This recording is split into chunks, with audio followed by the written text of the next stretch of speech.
2025 উচ্চ মাধ্যমিক দর্শন পরীক্ষায় অবৈধ সামান্যীকরণ দোষ 100% কমন আরোমূলক দোষ মানে 12 নম্বর অধ্যায় থেকে 8 মার্ক কিন্তু আসবে টিকা হিসেবে 4+4 হিসেবে। ঠিক আছে, সঙ্গে এই অধ্যায় থেকে কিন্তু তোমাদের আবার উদাহরণ দিয়েও আসবে।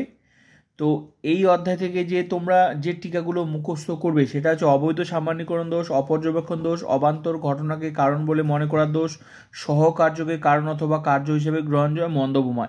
এই কয়টা টিকা পড়লে তোমাদের 4+4 8 মার্ক গ্যারেন্টি।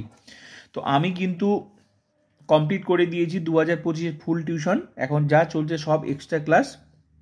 তো আমি তোমাদের এটা যারা এখনও মুখস্থ করনি এটা আমি শেয়ার করছি, মুখস্থ করে নাও।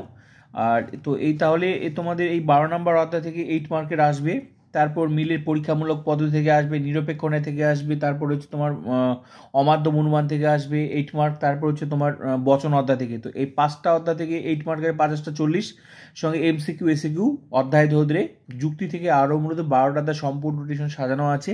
তুমি কোন অধ্যায় লজিক বুঝতে পারছো না, নোটস বুঝতে পারছো না, পুরো টিউশনটা দেখে নেবে, 80তে 80 গ্যারেন্টি। তো আমার এই ছোট্ট চ্যানেলটিকে প্লিজ শেয়ার করে দেবে বন্ধুদেরকে, যাদের ফুল টিউশন দরকার। ফিলোসফি এইচএস উচ্চ মাধ্যমিক দর্শন ইউটিউব চ্যানেলটি তোমাদের জন্য। তো চলো এই ক্লাসটা করে নাও।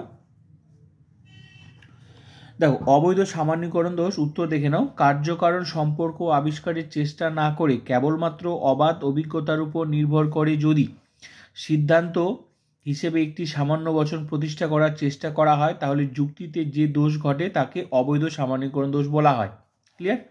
এবার একটা উদাহরণ দিতে হবে, যেমন বহু লোক সাপের কামড়ে মারা গিয়েছে, সুতরাং সাপের কামড়ই হলো মৃত্যুর কারণ। ক্লিয়ার? এই উদাহরণ দিয়ে এটার জন্য একটু ব্যাখ্যা করতে হবে।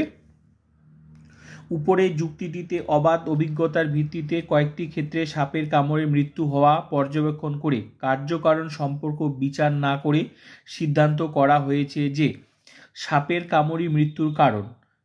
কিন্তু এমন অনেক ক্ষেত্র আছে যেখানে সাপের কামড়ে মৃত্যু হয়নি, সুতরাং কয়েকটি বিশেষ দৃষ্টান্ত পর্যবেক্ষণের উপর ভিত্তি করে যে সার্বিক সিদ্ধান্ত প্রতিষ্ঠা করা হয়েছে তা ভ্রান্ত, তাই যুক্তিটি অবৈধ সামান্যীকরণ দোষে দুষ্ট।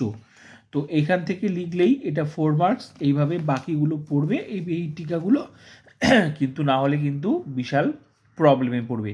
তো সরাসরি এখান থেকে দুইভাবে প্রশ্ন আসবে, একটা সরাসরি নাম দিয়ে দিবে আর একটা উদাহরণের সাহায্যে। তো প্লেলিস্ট ভিজিট করো, আরও মূলত 2025 ফুল টিউশন এগুলো পেয়ে যাবে, সঙ্গে ওই ক্লাসটাও দেখে নেবে। এইভাবে 12টা অধ্যায় সম্পূর্ণ টিউশন দেখে নাও। আর লজিক, কোন অধ্যায় লজিক বুঝতে পারছো না সেই ফুল টিউশনটা অবশ্যই দেখে নেবে। তোমার যা যা দরকার পরীক্ষার আগে কিন্তু ফুল টিউশনটা একবার অবশ্যই দেখে নেবে। MCQ SCQ suggestion notes logic পুরো টিউশনটা দেখে নাও, তোমার যা যা দরকার। এই সুযোগ দিয়েছি, হাতছাড়া করবে না। বন্ধুদেরকে শেয়ার করে দাও সবাইকে, যাদের ফ্রি টিউশন দরকার এবং 80তে 80 দরকার। তা আমার এই ছোট্ট চ্যানেলটি তোমাদের জন্য আছে, তো প্লিজ শেয়ার করে দাও। আমি চাই সবাই ফুল টিউশনটা ক্লাস করে পরীক্ষা দিতে যাক। আমার মূল উদ্দেশ্য একটাই, 80তে 80। তোমরা ক্লাস করলে অবশ্যই পাবে, ফুল টিউশন দেখে নাও। তো চলো তাহলে এটা দেখে নাও, এবার লিখে নিয়ে বাকিগুলো ক্লাস করে নাও।